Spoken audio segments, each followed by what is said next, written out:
الحمد لله نحمده ونستعينه ونستغفره ونؤمن به ونتوكل عليه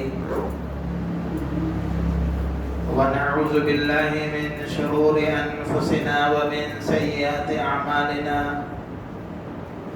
من يهده الله فلا مضل له ومن يضلله فلا هادي له ونشهد أن لا إله إلا الله وحده لا شريك له ونشهد أن سيدنا ومولانا محمدا عبده ورسوله صلى الله تعالى عليه وعلى آله وأصحابه وبارك وسلم تسليما كثيرا كثيرا أما بعد فأعوذ بالله من الشيطان الرجيم بسم الله الرحمن الرحيم كل نفس ذائقة الموت وإنما توفون أجوركم يوم القيامة فمن زحزح عن النار وأدخل الجنة فقد فاز وقال رسول الله صلى الله عليه وسلم أكثروا ذكر هادم اللذات الموت صدق الله مولانا العظيم وصدق رسولنا ونبينا محمد صلى الله عليه وسلم ونحن على ذلك لمن الشاهدين والشاكرين والحمد لله رب العالمين.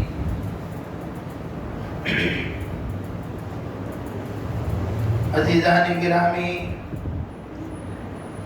برادران اسلام، محترم بزرگوں اور بھائیوں اور عزیزوں، یہ دنیا روزانہ بڑی تیزی کے ساتھ فنا کی طرف بڑھ رہی ہے اور یہ سمجھیے کہ ہم اور آپ اور پوری کائنات کی ہر چیز روزانہ اس کائنات سے دور ہوتی جا رہی ہے اور فنا اور آخرت کے قریب ہوتی جا رہی ہے. قیامت اور آخرت کے قریب بڑی تیزی کے ساتھ آخرت اور قیامت کی طرف بڑی تیزی کے ساتھ یہ دنیا چل رہی ہے، بڑھ رہی ہے. ہم اور آپ روزانہ اپنی قبر سے قریب ہو رہے ہیں. دنیا اور دنیا کی چیزوں اور نعمتوں سے ہم دور ہوتے جا رہے ہیں روزانہ. ہر دن ہماری زندگی کی جو پل، جو گھنٹے، جو گھڑیاں، جو دن اور رات، جو مقدر کے کھانے اور مقدر کے پانی کے قطرے، غذا، صحت یا تندرستی، جو کچھ بھی اللہ نے دی ہیں، یہ سب ہماری اور آپ کی زندگی سے روزانہ گھٹتی جا رہی ہیں، کم ہوتی جا رہی ہیں. اور اتنی تیزی سے یہ دنیا آخرت اور فنا سے قریب ہو رہی ہے کہ میرے دوستو، حدیث رسول اللہ صلی اللہ علیہ وسلم کے مطابق قیامت کے قریب ایسا زمانہ اتنی تیزی سے، اتنی برق رفتاری کے ساتھ گزرے گا کہ سال مہینوں کے جیسا محسوس ہوگا اور مہینہ ہفتوں کے جیسا محسوس ہوگا اور ہفتے دنوں کے جیسا محسوس ہوگے اور دن گھنٹے کے جیسے محسوس ہوگے. وقت سے برکت، زندگیوں سے برکت، مال سے برکت، میرے دوستو بزرگوں، یہ دھیرے دھیرے سمٹتی جائے گی، یہ گھٹتی جائے گی، یہ کم ہوتی جائے گی. اور آدمی روزانہ اپنے آخرت کی منزل سے بڑی تیزی کے ساتھ قریب ہوتا رہے گا۔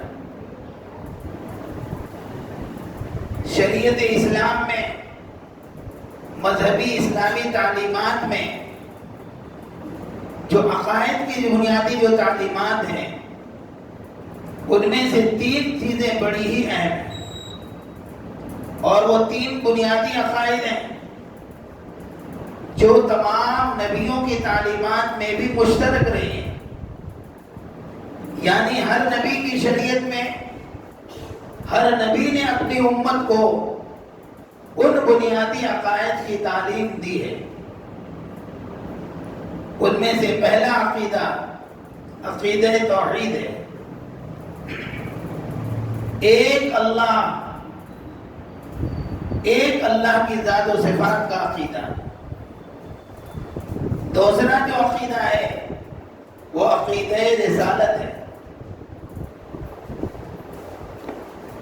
کہ اللہ کی طرف سے انسانیت کی رہبری اور ہدایت کے لیے ہر دور اور ہر زمانے میں، ہر قوم اور ہر قبیلے میں اللہ تعالیٰ نے اپنے رسولوں اور نبیوں کو بھیجا ہے۔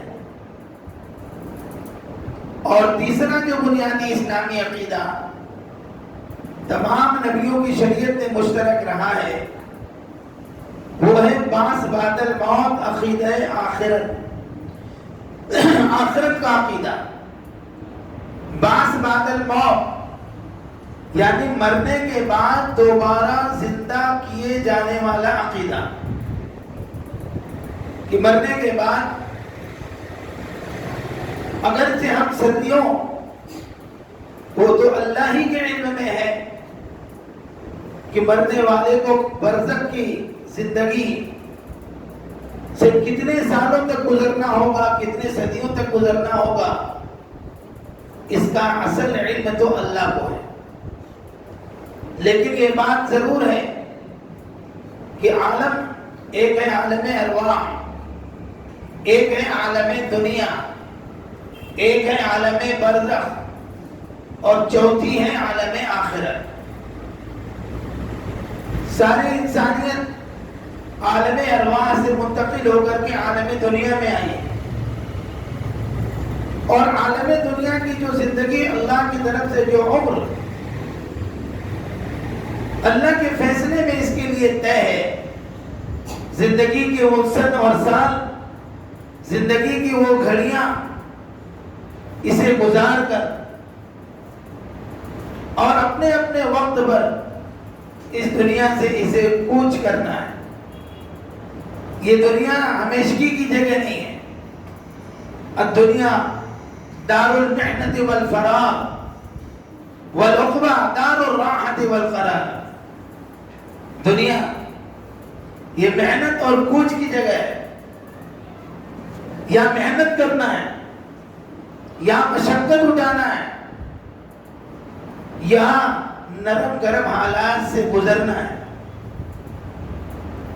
اور آخرت جو ہے اس کے بارے میں یہ کہا والآخرت دار الراحت والقرار، آخرت جو ہے وہ راحت کی جگہ ہے، قرار کی جگہ ہے، ٹھہرنے کی جگہ ہے، ہمیشہ ہمیش کی جگہ ہے۔ وہاں سے پھر آدمی کو کہیں اور منتقل نہیں ہونا ہے۔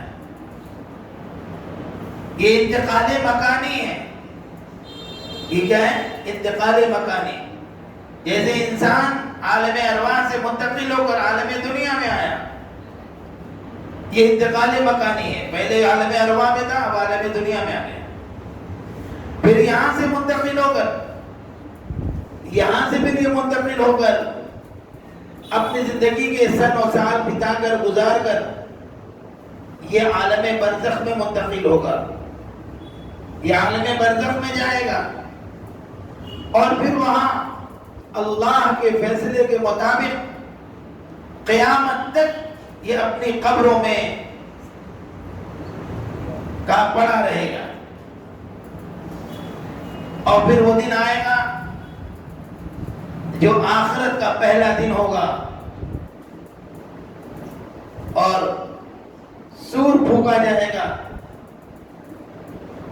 اس سور کے پھونکے جانے کے بعد کا یہ انسان، یہ جتنے بھی انسان اپنے اپنے عالم برزخ کی زندگیاں گزار رہے ہیں، وہ عالم برزخ سے عالم آخرت کے اس پہلے دن سور کے پھونکے جانے کے بعد سب اٹھ کر کھڑے ہوں گے. قطع نظر اس کے کہ ان برزخ کی زندگیوں کے گزارنے والوں کی زندگیاں اسلامی طریقے کے مطابق انہیں قبر میں دفن کیا گیا ہو، یا اسلامی طریقے کے علاوہ کسی اور طریقے پر ان کو مرنے کے بعد ان کے اپنے مذہب کے مطابق، ان کے اپنے نظریات اور عقائد کے مطابق انہیں ان مقامات کے حوالے کر دیا گیا ہو، اس کی باڈی کو جلا کر راکھ بنا دیا گیا ہو، اس کی باڈی کو پانی میں بہا دیا گیا ہو، یا اور بھی کسی طریقے سے مرنے کے بعد وہ چاہے کسی بھی مرحلے سے گزر رہا ہو، یہ ساری کی ساری عالم برزخ کی زندگیاں ہیں. مرنے کے بعد ہی برزخ کا دور شروع ہو جاتا ہے، برزخ کا زمانہ شروع ہو جاتا ہے، عالم برزخ کا دور شروع ہو جاتا ہے. چاہے وہ مردے کو دفن کیا جائے، جلا دیا جائے، پانی میں بہا دیا جائے، جانوروں کو اس کی بوٹیاں کھلا دی جائیں، اس کے وجود کے ختم کر اس کے وجود کو کلی طور پر اس کے باڈی کے اجزاء کو ختم کر دیا جائے. میرے دوستوں بزرگوں، ان سب کے باوجود جب کل حشر کے دن، آخرت کے پہلے دن، قیامت کے دن، جب حضرت اسرافیل علیہ السلام کائنات کے دوبارہ پیدا ہونے اور وجود میں آنے کے لیے جب سور پھونکیں گے، اس سور کے پھونکے جاتے ہی یہ سارے کے سارے لوگ اپنے اپنے قبروں سے اور اپنے اپنے برزخ کے عالم سے کہا کہ اپنی جگہوں سے اٹھ کر کھڑے ہو جائیں. تو یہ وہ بنیادی آخرت کا عقیدہ ہے جسے سارے نبیوں نے اپنی تعلیمات میں، جو سارے نبیوں کی تعلیمات میں مشترک ہے. کسی نبی کی شریعت ایسی آپ کو نہیں ملے گی جس میں آخرت کے عقیدے کی بات نہ کہی گئی ہو، جس نبی نے آپ کے آخرت کو نہ سمجھایا. ہمارا اسلامی بنیادی عقیدہ ہے. اسلام کے اہم 7 بنیادی عقائد ہیں. آمنت باللہ، اللہ کی ذات پر ایمان لانا، وملائکتہ، اس کے فرشتوں پر ایمان لانا، وکتبہ، اس کی ساری کتابوں پر ایمان لانا، چاہے وہ کتابیں چھوٹی ہوں یا بڑی ہوں، ورسلہ، اس کے سارے رسولوں پر ایمان لے آنا. اجمالی طور پر، مجموعی طور پر سارے رسولوں اور نبیوں کے اوپر ایمان رکھنا یہ ہر مسلمان کے ایمان کا حصہ ہے. سارے نبی حق، سارے نبی برحق، سارے نبی سچے، سارے نبی معصوم، سارے نبیوں نے اپنی ذمہ داری کو پوری ادا کیا ہے. اس عقیدے کے ساتھ ہر نبی کے سلسلے میں یہ عقیدہ رکھنا. والیوم الآخر، اور آخرت کے دن پر. پانچویں بات کیا بتلایا؟ والیوم الآخر، آخرت کے دن پر. والقدر خیرہ وشرہ من اللہ تعالی، اچھی اور بری تقدیر پر. یہ سب کی سب تقدیر اچھی ہو یا بری ہو، حالات اچھے ہوں یا برے ہوں، تنگی کے حالات ہوں، فاقے کے حالات ہوں، غربت کے حالات ہوں، بیماری کے حالات ہوں، صحت و تندرستی کے حالات ہوں. والقدر خیرہ وشرہ، حالات چاہے جو بھی ہوں، من اللہ تعالی، یہ سارے حالات اللہ کی طرف سے آئیں. ان سارے حالات کا تعلق اللہ کے فیصلے سے ہے. اور ساتویں بات یہ فرمایا والبعث بعد الموت، مر کر کے برزخ کی زندگی کو گزار کر، برزخ کے چند سالوں کو، صدیوں کو گزار کر اللہ رب العزت کی بارگاہ میں حاضر ہونا ہے۔ اور اللہ تعالیٰ نے، اللہ رب العزت نے قرآن حکیم میں کئی جگہوں پر آخرت اور آخرت میں اپنے بندوں کے ساتھ ان کے اعمال کے اعتبار سے اللہ رب العزت کے فیصلوں کا تذکرہ قرآن مقدس میں متعدد جگہوں پر اللہ نے بڑی تفصیل سے کیا ہے۔ اور آخرت کے لیے، آخرت میں پہنچنے کے لیے جو ذریعہ ہے، جو سبب ہے، وہ موت ہے۔ آخرت میں جو چیز انسان کو پہنچاتی ہے وہ موت ہے۔ اس نے کہا الموت جسر یوصل الحبیب الی الحبیب، موت ایک پل ہے۔ موت کیا ہے؟ ایک پل ہے جو محبوب کو محبوب سے ملا دیتی ہے۔ محبوب سے محبوب کو ملانے والی چیز کیا ہے؟ موت ہے۔ اس لیے کہا کہ مومن کی شان یہ نہیں ہے کہ وہ موت کو ناپسندیدہ سمجھے۔ مومن کی شان یہ نہیں ہے کہ وہ موت کو ناپسندیدہ سمجھے۔ کیوں؟ اس لیے کہ زندگی، اس دنیا کی جو زندگی اللہ نے مختصر سے دی ہے، یہ اسی آخرت کی تیاری کے لیے دی ہے۔ اور آخرت کو اللہ نے بندوں کے عمل کے جزا یا سزا کا دن طے کیا ہے۔ تو جب زندگی دی اللہ نے آخرت کی تیاری کے لیے، اور زندگی کے کیے جانے والے کرتوتوں اور اعمال کا صلہ اور بدلہ ملنا ہے آخرت میں، تو آخرت ضروری ہوئی کہ نہیں ہوئی؟ آخرت ضروری ہے، اس لیے کہ مقصد زندگی جو فکر آخرت ہے، مقصد زندگی جو تیاری آخرت ہے۔ زندگی کا مقصد آخرت کا فکر ہو، زندگی کا مقصد آخرت کی تیاری ہو۔ دنیا کی تیاری یہ دنیا کا مقصد نہیں ہے، زندگیوں کا مقصد دنیا کی تیاری نہیں ہے، مال و دولت کی نعمت کا ملنا دنیا کی تیاری کے لیے نہیں ہے، صحت و تندرستی کا اللہ کی طرف سے عطا کیا جانا یا دنیا کے بنانے اور سنوارنے کے لیے نہیں ہے۔ یہ ساری چیزیں، یہ ساری صلاحیتیں، یہ ساری خوبیاں، یہ سارے استعداد اللہ نے آخرت کی تیاری کے لیے عطا کیے۔ یہ ساری استعداد اللہ نے آخرت کی تیاری کے لیے دی ہے۔ اسی لیے وہ بڑی مشہور حدیث ہے، آپ نے بہت بار سنا ہوگا، لا تزال قدم عبد یوم القیامہ،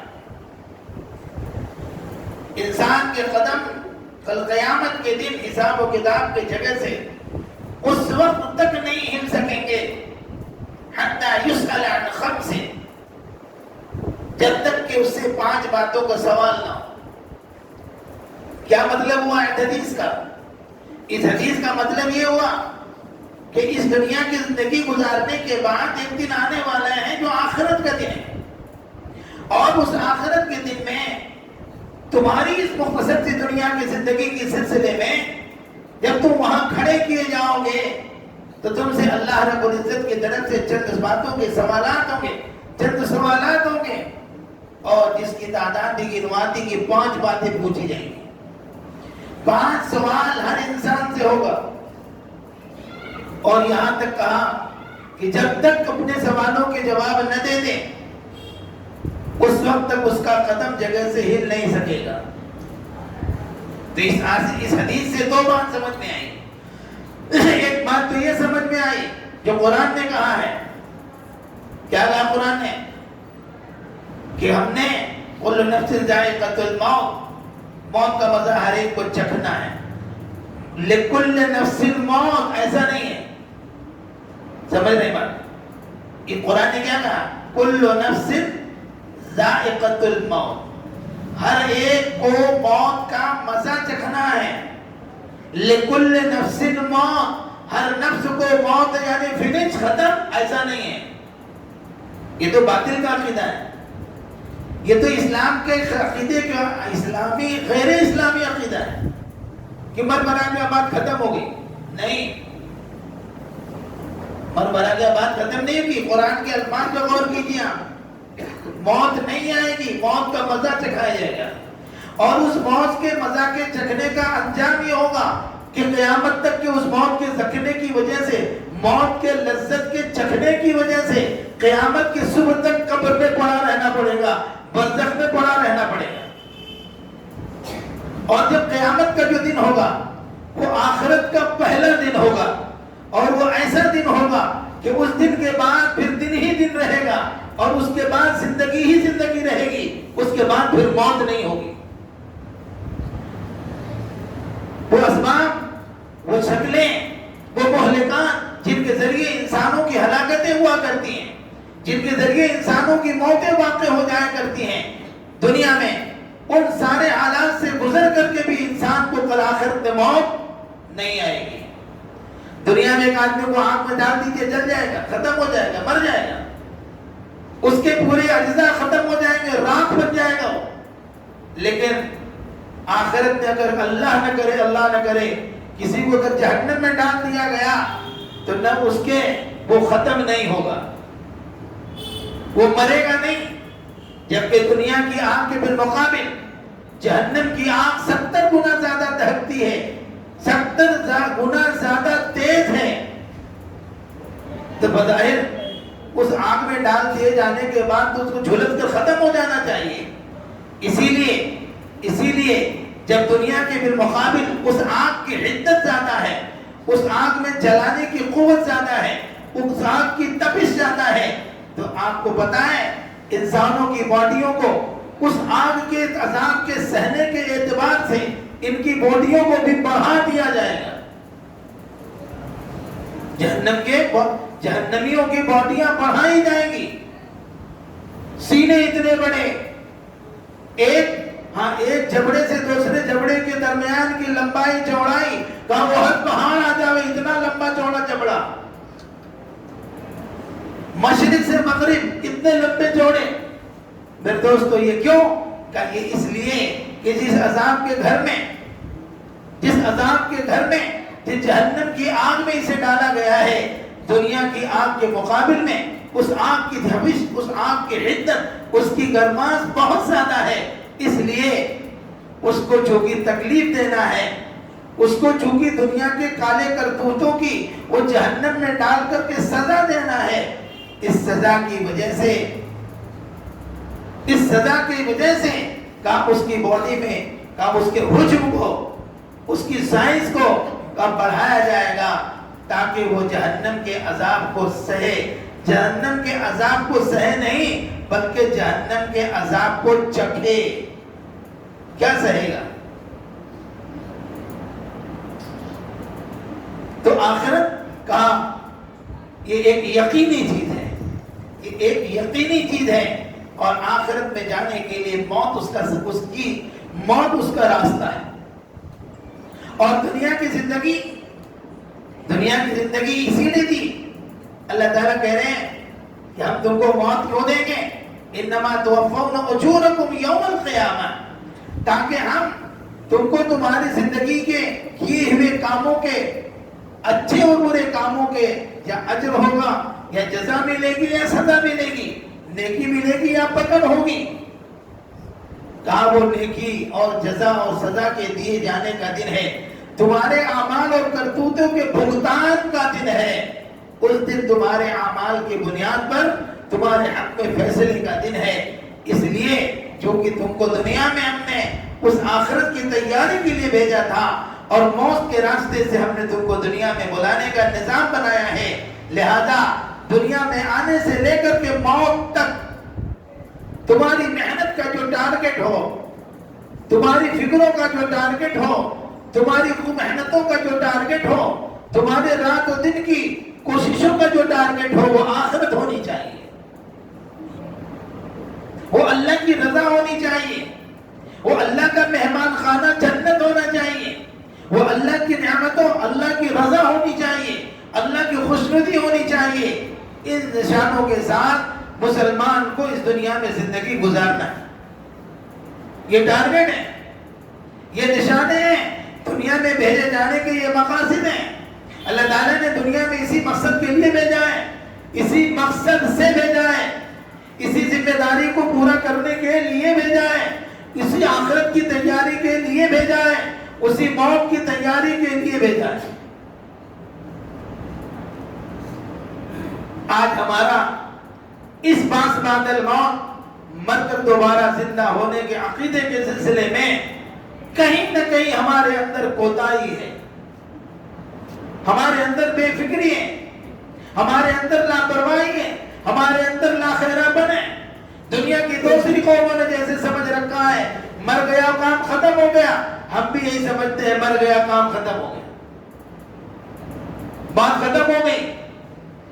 دوستو بات ختم نہیں ہوئی, موت سے تو بات شروع ہوگی, موت سے بات شروع ہوگی, موت سے بات ختم نہیں ہوگی. موت پر کیا معمولی چیز ہے؟ اللہ کی بارگاہ میں حاضری, اللہ کی بارگاہ میں جانا میرے دوست و بزرگ کو کیا آسان کام ہے؟ کھیل ہے. حضرت ملک الموت علیہ السلام نے پوچھا کیوں اسرائیل, ملک الموت علیہ السلام نے پوچھا اسرائیل یہ بتاؤ, کس نے پوچھا؟ سرور کائنات حضرت محمد صلی اللہ علیہ وسلم نے پوچھا کہ جبریل اسرائیل یہ تو بتاؤ کہ تم لوگوں کی روح کیسے قبض کرتے ہو, مرنے والے کی روح کیسے قبض کرتے ہو؟ تو کہا یا رسول اللہ ہم مرنے والے کی روح ایسے قبض کرتے ہیں جیسے کہ ایک ریشم کا باریک کپڑا ہو, اور اس ریشم کے باریک کپڑے کو کسی خاردار کانٹے دار جھاڑی پر, کانٹے دار شاخ پر ڈال دیا جائے, اور اس کو پھیلانے کے بعد پوری بے دردی سے اس کو کھینچا جائے. تو اے اللہ کے نبی آپ بتائیے کہ کیا وہ ریشمی کپڑا اس بے دردی سے کھینچے جانے کے بعد وہ کپڑا بچے گا؟ فرمایا کبھی نہیں بچے گا, وہ تو دھاگا دھاگا ہو جائے گا. کہا بس ایسے ہی روح قبض کی جاتی ہے.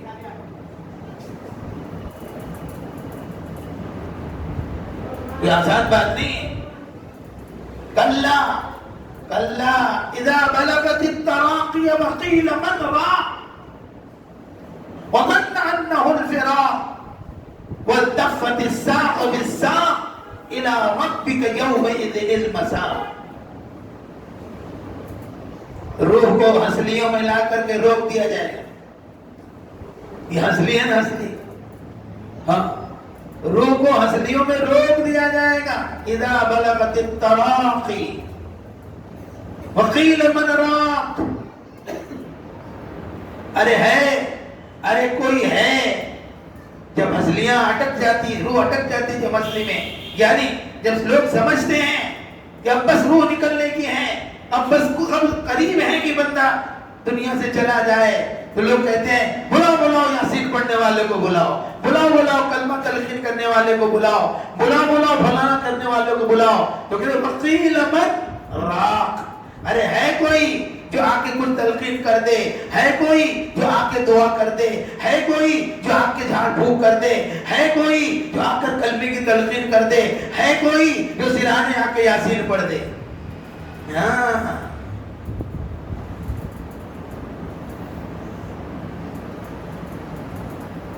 اذا بلغت التراقی وقیل من راق وظن انه الفراق.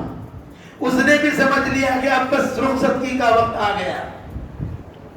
جتنے ایسا قاریب ہے سب سمجھ رہے ہیں بس اب کام ختم. یہ جانے کا وقت ہے. وظن انه الفراق. قرآن کہتا ہے التفت الساق بالساق الى ربك يومئذ المساق. دونوں پنڈلیاں, آدمی کے مرنے والے کی دونوں پنڈلیاں التفت مل جاتی، ملا دی جاتی.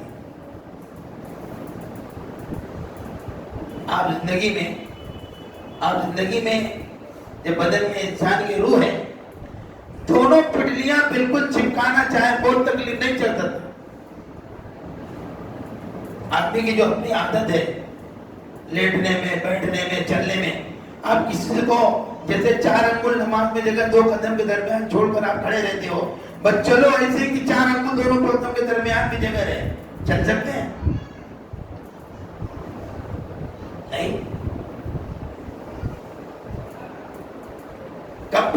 پٹلی نچوڑ دی جاتی ہے، کپڑے کے جیسے گیلے کپڑے کو نچوڑا جاتا ہے، ایسے نچوڑ دی جاتی ہے. اِلَىٰ رَبِّكَ يَوْمَئِذٍ الْمَسَاقُ، بارگاہ خدا بندی میں حاضری دینا ہے، رب کی بارگاہ میں جانا ہے، اور رب کائنات کی بارگاہ میں حاضری کے لیے ان دشوار گزار قرآنی بیان کردہ راستوں سے، ماحول سے، حالات سے گزر کر جانا ہے. حضرت اسرائیل سے نبی پاک صلی اللہ علیہ وسلم فرمانے لگے، ارے اسرائیل میری روح قبض کر رہے ہیں، بہت تکلیف ہو رہی ہے، بہت تکلیف ہو رہی ہے. کہا اے اللہ کے نبی، آپ کی روح کے قبض کرنے میں مجھے رب اعلیٰ کا ہمیں یہ حکم ہے کہ میرے محبوب کی روح بہت نرمی سے نکالنا، بڑی آسانی سے روح قبض کرنا. اے اللہ کے نبی، اس رب کی عزت و جلال کی قسم، ہم آپ کی روح کے قبض کرنے میں ذرا بھی سختی ہم نہیں کر رہے ہیں. اللہ کے نبی نے کہا، ارے اسرائیل، جب تمہاری نرمی کی حالت میں کر روح قبض کرنے، نرمی کے ساتھ روح قبض کرنے سے مجھے اتنی تکلیف ہو رہی ہے، تو اگر تم سختی کے ساتھ روح قبض کرو گے تو پھر کیا ہوگا؟ فرمایا اللہ کے نبی، بہت تکلیف ہوتی ہے، بہت سختی ہوتی ہے. میرے دوستو، قربان جائیں ہم اور آپ، ہمارے ماں باپ قربان سرکار دو عالم صلی اللہ علیہ وسلم پر. اللہ کے نبی فرماتے ہیں، اے اسرائیل، اے اسرائیل، کیا میری امت کو بھی تکلیف اسی طرح سے ہوگی؟ کہا اللہ کے نبی کہہ تو دیا، آپ کی روح تو بہت نرمی سے ہم نکال رہے ہیں، آپ کی امت کی تکلیف، اللہ اکبر. تو آپ نے اس موقع میں فرمایا، اسرائیل سنو، سنو اسرائیل، میرے پورے امت کی روح کے قبض کرنے کی جو تکلیف ہے، مجھ اکیلے محمد ابن عبداللہ کو دے دو، میری امت کے ساتھ میں ایسے تکلیف کا معاملہ مت کرنا. ہم جھوٹے دعوے دار ہیں نبی کی محبت کے، ہم عاشق رسول جھوٹے ہیں، مکار ہیں.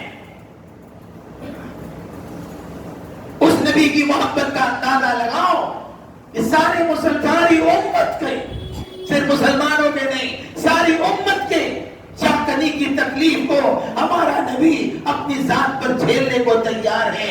میرے دوستو، ہمارا نبی کے ساتھ میں کیا تعلق ہے؟ ہمیں اپنے نبی سے کیا لگاؤ ہے؟ جس نبی نے موت کے وقت یہ کہا ہے، اسرائیل میری پوری امت کے سکرات اور چاکنی کی تکلیف مجھ اکیلے محمد ابن عبداللہ پر گزار دو، میری امت کو تکلیف نہ ہو.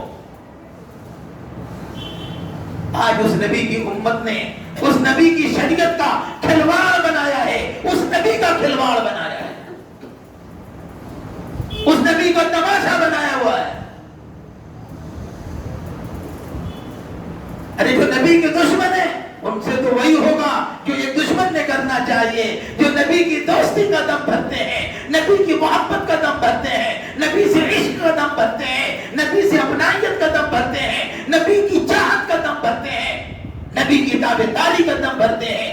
بزرگوں، ہم ان کی زندگیاں دیکھیں، ہماری زندگیاں ہم دیکھیں، کتنی اجڑی زندگیاں ہیں ہماری.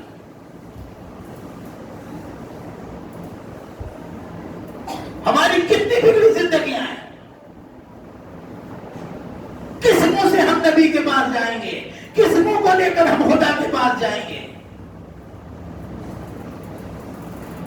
جب نکیرین پوچھیں گے،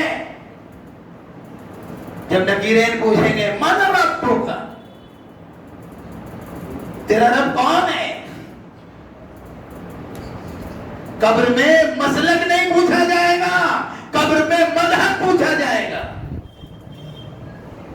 کائے پر لڑ رہے لوگ؟ کائے پر لڑائی ہو رہی؟ مسلک حضرت فلاں، مسلک حضرت فلاں، مسلک فلاں. منکر نکیر یہ نہیں پوچھیں گے کون سا مسلک تیرا، منکر نکیر تو مذہب پوچھیں گے. من ربک، یہ مذہبی سوال ہے، مسلکی سوال نہیں ہے. مذہب کے نام پر تو کوئی فکر نہیں، مسلک کے نام پر مسجدیں بن گئی.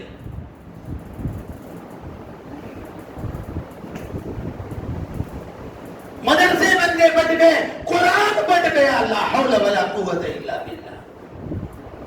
بولے یہ قرآن مت پڑھنا، گمراہ ہو جاؤ گے. ہاتھ مت لگانا اس کو، قرآن پڑھو گمراہ ہو جاؤ. قرآن کہتا ہے، اللہ کہتے ہیں میں نے اس کو کتاب ہدایت بنا کے اتارا ہے. مسلک نے کہا نہیں یہ کتاب ہدایت نہیں ہے، یہ گمراہی کی کتاب ہے. مذہب کیا کہتا ہے؟ قرآن کتاب ہدایت ہے. مسلک یہ کہتا ہے قرآن گمراہی کا ذریعہ ہے. اللہ کی بارگاہ میں مذہب پوچھا جائے گا. نکیرین کے ہاتھ یہیں سوال ہوگا قبر میں. اللہ پاک کے پاس تو بھی پہنچیں گے قیامت کے دن.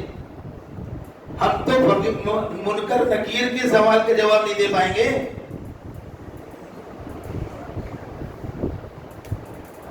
پہلی بات پوچھے گا من رب، بتاؤ کس کو پالن ہار سے بنا کر کے آئے ہو، کس کی عبادت کر کر آئے ہو، کس کے سامنے پیشانی جھکا کر آئے ہو، کس کی مان کر آئے ہو، کس کے اطاعت کر کر آئے ہو، کس کو خوش کر کے آئے ہو، کس کی رضا لے کر آئے ہو، کس کی پسندیدگی لے کر آئے ہو.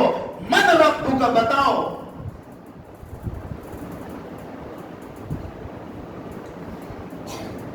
دوسری بات پوچھے گا ومن نبیوں کا وما تقول في هذا الرجل، تمہاری زندگی میں آئیڈیل اور نمونہ کون تھے؟ تمہارے امام اور قائد اور رہبر کون تھے؟ ملا جی، ملی جی، مفتی صاحب، فلانے حضرت، فلانے پیر صاحب، فلانے فقیر، فلانے حضرت، فلانے مرشد صاحب. ہم مرشد خود ہی رائے ناش میں، تیرا مرشد کہاں سے ہوگا؟ خود ہی گمراہ بھٹکا ہوا ہے، تیرا مرشد کیسے ہو جائے گا؟ کیسے تو ہدایت؟ ہمارے مرشد محمد رسول اللہ ہے، ہمارے امام محمد رسول اللہ ہے، ہمارے رہبر اور قائد محمد رسول اللہ ہے. تو مسلک نے کہا ہمارے مرشد بنا، اور مذہب نے کہا نبی بتا. مذہب کیا کہہ رہا ہے؟ نبی بتاؤ. یہاں جھگڑا ہو رہا ہے مرشد کون، پیر کون، فقیر کون، مرید کے اس کے اور یوں کس کے اور نتیوں کے. یہاں یہ چلا ہے. قبر میں کیا پوچھ رہا فرشتہ؟ ومن نبیوں کا وما تقول فی هذا الرجل. نبی صلی اللہ علیہ وسلم کے بارے میں پوچھا جائے گا، اور حضور پاک صلی اللہ علیہ وسلم کے مبارک قبر سے لے کر اس مرنے والے مردے کی اس قبر تک ایک نور کا عکس ہوگا، ایک روشنی ہوگی. اس عکس روشنی میں، اس نور میں، اس اجالے میں سرور دو عالم صلی اللہ علیہ وسلم کا نورانی چہرہ اس مردے کو دکھایا جائے گا اور پوچھا جائے گا وما تقول فی هذا الرجل. یہ جو صورت تم کو دکھائی جا رہی ہے، ان کو پہچانتے ہو؟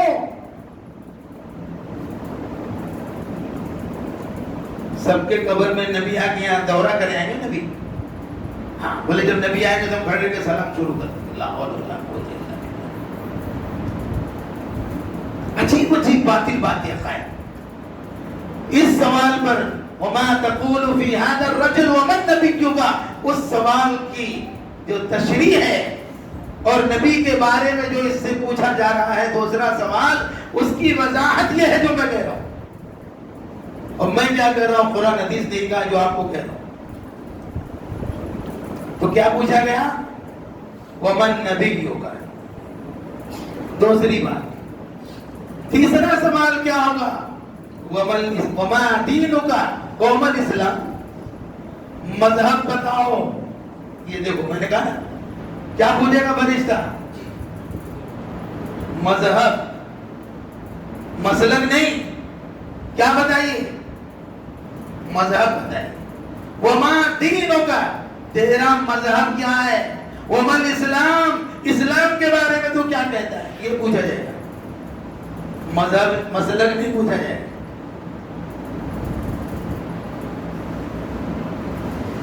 یہ پوچھا جائے گا کتنے بار مسجد میں تیرے قدم آ گئے. حشر کا پہلا سوال. روز محشر کی جان گداز بود، اولی پرشش نماز بود. حشر کے دن، قیامت کے دن، حشر کے میدان میں جب حالت میں ہوگی یوم تری الناس، تم لوگوں کو دیکھو گے. کیا دیکھو گے؟ کیسا دیکھو گے؟ ہاں ایسا لگ رہا ہوگا لوگوں کو دیکھ کر جیسے کہ سب نشے میں ہیں. یوم تری الناس سکارا، قرآن کہتا ہے تم لوگوں کو دیکھو گے تو ایسا لگے گا سب پر نشہ تاری ہے. وما هم بسکارا، کوئی نشے وشے میں نہیں ہوگا. ولکن عذاب اللہ شدید، اللہ کے عذاب کی شدت نے یہ حال بنا رکھا ہوگا. تو اس دن کیا پوچھا جائے گا؟ کیا پوچھا جائے گا؟ پہلا سوال نماز پوچھی جائے. 3 سوال قبر میں منکر نکیر کے. حشر کا پہلا سوال نماز بتاؤ. نماز اب بتائیے. حشر کا پہلا سوال نماز. اور ہمارے مسجد میں، بستی میں، محلے میں، گھر میں کتنا نماز؟ کتنی نماز؟ کتنے نمازی؟ نمازیوں کا کیا فیصد؟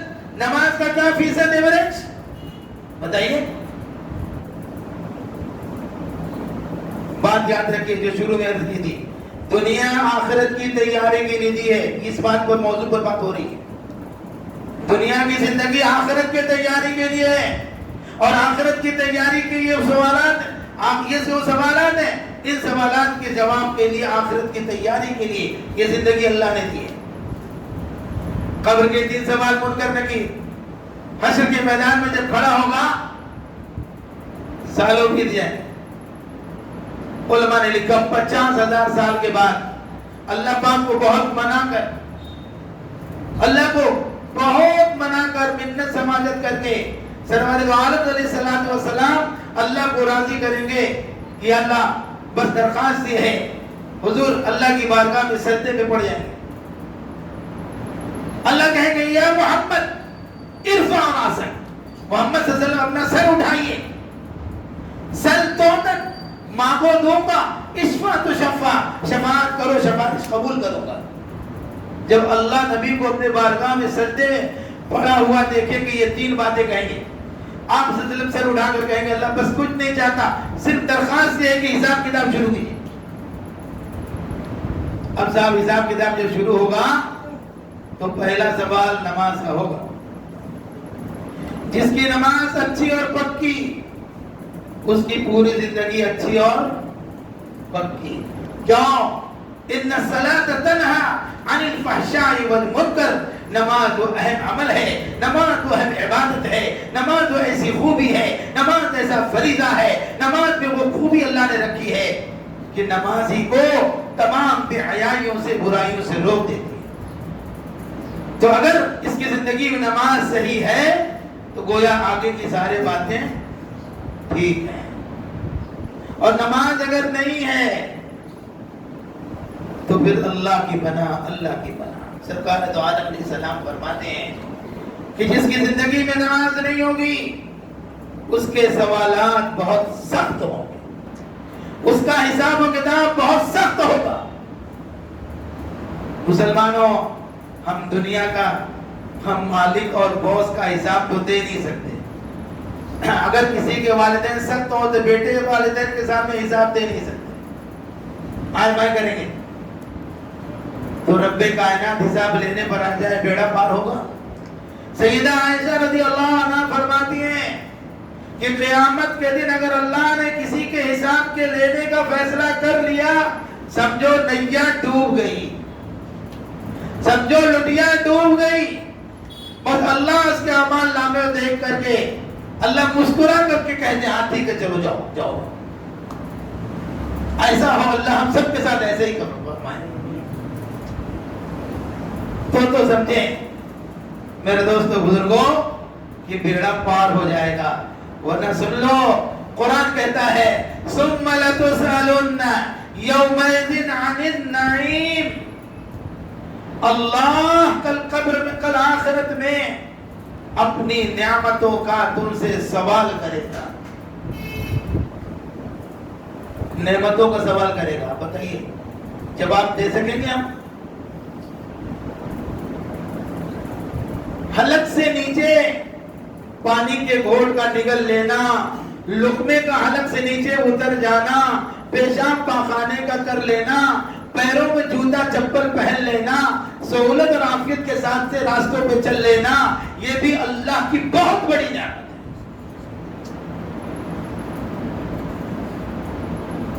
بولے حلق سے پانی نہیں اتر رہا، بولے کیا ہو گیا؟ بولے پیشاب رک گیا، بولے آپریشن کرنا پڑے گا. کتنا خرچ آئے گا؟ اتنے ہزار. یہ کب نعمت ہے اللہ کی؟ چپل پہننا، چپل پیروں میں، یہ بھی اللہ کی نعمت ہے. کیوں؟ اس لیے کہ آپ کے پاس پیر ہے تو آپ چپل پہن لیں نا، اور پیر ہی نہ ہو تو ثم لتسألن یومئذ عن النعیم. اس دن تم سے اللہ رب العالمین اپنے نعمتوں کے بارے میں پوچھ گچھ فرمائیں گے. پھر دوستو اللہ ہم سب کو آخرت کا فکر نصیب فرمائے، آخرت کے تیاری کی توفیق عطا فرمائے. دیکھو جس چیز کی آدمی میں فکر ہوتی ہے اس کی آدمی تیاری کرتا ہے. بولو صحیح بات ہے کہ نہیں؟ آج آخرت ہماری نظروں سے اوجھل ہو گئی ہے، ذہنوں سے غائب ہو گئی کہ آخرت بھی کوئی چیز ہے کیا. کھاتے کیوں؟ پوچھا گیا کھاتے کیوں؟ کمانے کے لیے. کماتے کیوں؟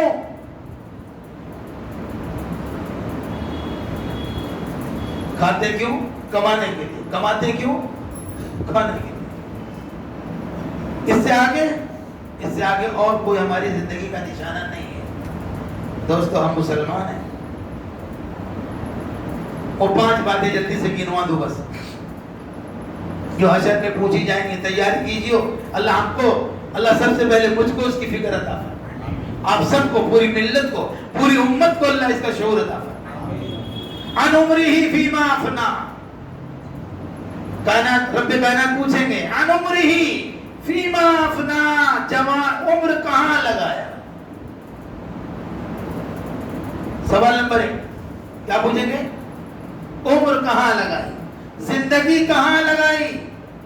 جواب ہے اپنے پاس؟ نہیں بتائیے جواب ہے؟ نہیں جواب. وعن شبابہ فیما ابلا، جوانی کہاں کھپائی. پوری زندگی کا سوال الگ اور جوانی کے پیریڈ کا سوال الگ. وعن مالہ من این اکتسب، مال کہاں سے کمایا. وفیما انفق بہ، کہاں خرچ کیا. وما عمل مما علم فیہ، جو تو دین سنتا تھا، جانتا تھا، اس پر تو نے کیا عمل کیا ہے. یہ 5 باتیں بتاؤ.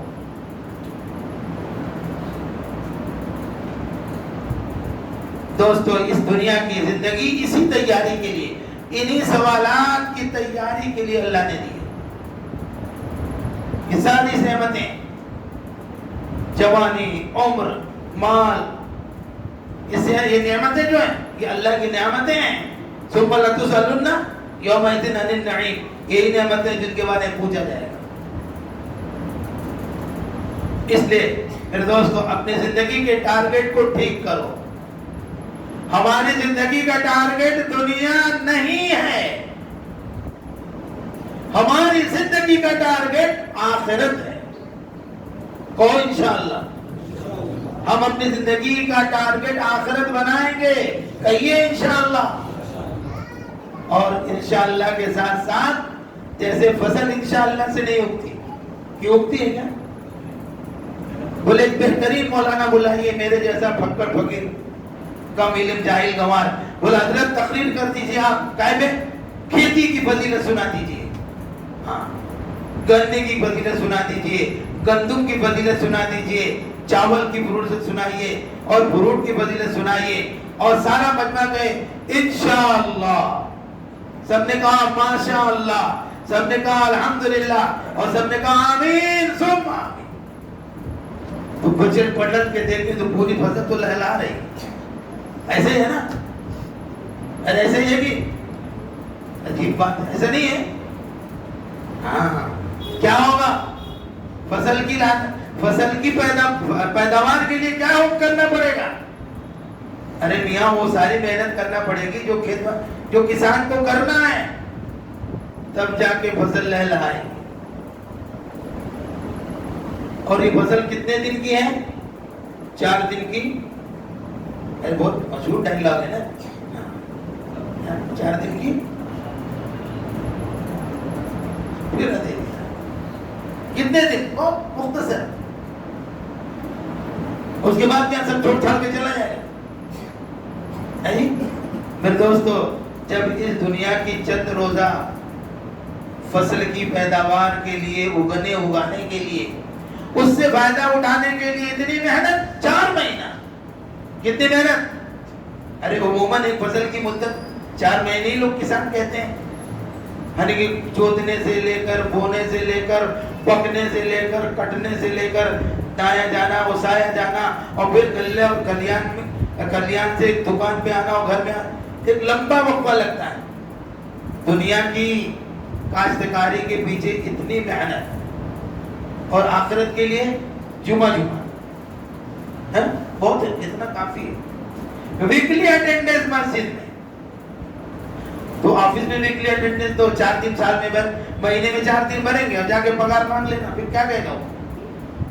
ہاں کیا کہے گا؟ یہ لیجیے آپ کا لیٹر. ارے کیا لکھا ہے اس میں؟ کیا کہے گا؟ Get out. کیا لکھا ہے لیٹر پہ؟ Get out. تھوڑا نہیں دکھانا, انٹری نہیں کرنا, چلو. ارے کیا بات ہو گئی؟ ہفتے تو آدھے ہفتے کا حاضر کرتا ہے, ہفتے کے حاضری کے لیے سیلری دے گا 30 دن کی. مہینے میں حاضری 4 دن, اور مہینہ چاہیے 30, پگار چاہیے 30 دن. ارے پاگل مہا پاگل بھی نہیں دے. میرے عزیزوں, میرے بھائیوں, میرے دوستوں, یہ اذانیں 5 وقت کس کے لیے ہو رہی ہیں؟ کس کو بلایا جا رہا ہے اللہ کے گھر میں؟ چھتیں پاٹ لو, ابر 12 سے پہلے سجا ڈالو کشتی طوفانوں سے پہلے. وآخر دعوانا الحمدللہ رب العالمین.